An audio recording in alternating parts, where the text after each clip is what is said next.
నమస్తే. తెలంగాణ ప్రజలంటేనే, తెలంగాణ గడ్డ అంటేనే ఆత్మగౌరవంతోని కొట్లాడి తెచ్చుకున్న తెలంగాణ. ఇంట్లో గీళ్ళలోళ్ళేందో నాకు అర్థమైతలేదు. ఈ నలుగురు కుటుంబం, వాళ్ళ ఇద్దరు ముగ్గురు ఇంకా ఎక్స్ట్రా యాడ్ అవుతారు.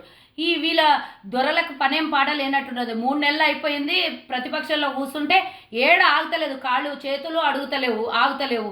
ఆడాడ పోయి తండ్రేమో నల్గొండలో పోయి బూతులు తిట్టేసి వస్తాడు, కొడుకు వచ్చి మహబూబ్ నగర్లో కాంగ్రెస్ కంచుకోటలు ఉన్న జాగాలు అన్ని జాగాలలో పోయి ఏమో చేద్దాం అనుకుంటారు. ఏం చేసినా ఏట్లే రాయి తీయనోళ్ళు గుట్లే రాయి తీయనోళ్ళు ఏట్ల పోయి తీసే పరిస్థితి మీకు ఇప్పుడు లేదు. కథం అయిపోయారు, కేలు కథం, దుకాణం బంద్ అయిపోయింది.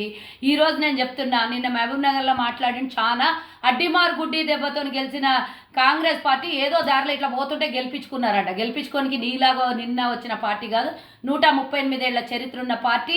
ఇందులో ఈరోజు ముఖ్యమంత్రి రేవంత్ రెడ్డి గారు తెలంగాణలో అధికారంలోకి వచ్చినాక మీరు ఇచ్చినట్ల మాటలు తప్పే వాళ్ళం కాము అని రుజువు చేసుకుంటూ మేము వస్తున్న 48 గంటల్లోనే 2 పథకాలను అమలు చేసినాం. రేపు పొద్దున ఇంకో 2 పథకాలను అమలు చేయబోతున్నాం. ఇవన్నీ కాంగ్రెస్ హయాంలోనే, కాంగ్రెస్ పార్టీ ద్వారానే సాధ్యమైతే అని ప్రజలు ఈరోజు నమ్ముతున్నారు. ప్రజా పరిపాలన ఎట్లుంటుందో 10 ఏళ్ల తర్వాత మళ్ళోసారి కాంగ్రెస్ మార్కు చూపిస్తుంది. ఇకపోతే రేవంత్ రెడ్డి గారి గురించి మాట్లాడినావు. నీకు ఇక పని పాట లేదు, ఏం తీసుకొని కొట్టినా నీకు సరిపోదు అనుకుంటున్న కేటీఆర్. నువ్వు రేవంత్ రెడ్డి గారిని మాట్లాడేటప్పుడు ఆయన కాలు గోటికి కూడా పనికిరావు. చిప్పలు కడిగిన నువ్వెక్కడ?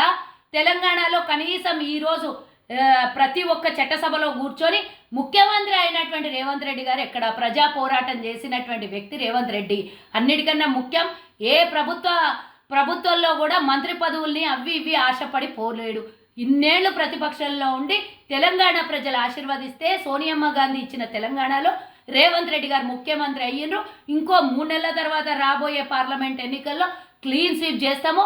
మీరు ఇక పూర్తిగా ఇప్పుడున్న కాస్త కూస్తా అది కూడా పోతుంది. ఇజ్జత్ మిగుల్చుకోండి, ఇజ్జత్ బచాయించుకోండి అంటున్న కేటీఆర్కి కొంచెం ఆడ ఈడ ఏమైనా మిగిలిందంటే, ఏదన్నా అబద్ధాలు చెప్పి మాటలు ఇచ్చేటటువంటి మీ కార్యకర్తల్ని కూడా మోసం చేస్తున్న మీకు నేను సమాధానం చెప్తున్నా. ఇంకోసారి మా జోలికి, మా పార్టీ జోలికి, మా ముఖ్యమంత్రి జోలికి వస్తే ఇక మీరు ఆ జిల్లాల నుంచి బయటికి వెళ్ళారు.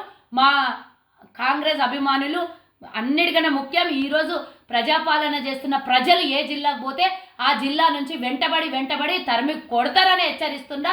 పార్టీ గురించి నోటికొచ్చినట్ల మాట్లాడి మా ప్రభుత్వాన్ని గురించి ఏమైనా మాట్లాడితే నువ్వు చేసిన మోసాలు గుర్తు చేసుకొని రిమైండ్ చేసుకో. ఇవన్నీ ఎందుకు మాట్లాడుతున్నావు? కాళేశ్వరం మునిగిపోయింది, కాళేశ్వరం కథ ఏందో తీయండి పోయినప్పుడు మేము ఇచ్చిన హామీలు 420 అవి ఇవి అంటున్నావు కదా. కాళేశ్వరం కథ ఏమైంది? ఓసారి గద్ది ఏడికైనా పోయినప్పుడు కింద స్టేజ్ కింద ఉన్న వాళ్ళందరూ నువ్వు మొన్న కొంత చెప్పులు లేపించిన చూడు, నీకు ఇప్పుడు లేపిస్తారు.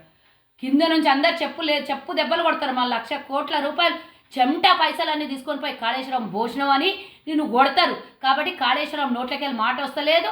కాంగ్రెస్ గురించి మాట్లాడే హక్కు, నైతిక విలువ నీకు, నీ కుటుంబానికి, నీ పార్టీకి లేదు అని హెచ్చరిస్తున్నా. మరోసారి ఏనన్నా మాట్లాడేటప్పుడు కేవలం నీవెట్లా రేపు పొద్దున ఎన్నికలలో పోటీ చేయబోతున్నావు అదే నీ కార్యకర్తలకు ఉపోద్ఘాతం చేయి తప్పించి పార్టీ గురించి, మా ప్రభుత్వం గురించి మాట్లాడుతూ అంటే నాలుక నోరు అన్ని జాగ్రత్త అని చెప్తున్నా.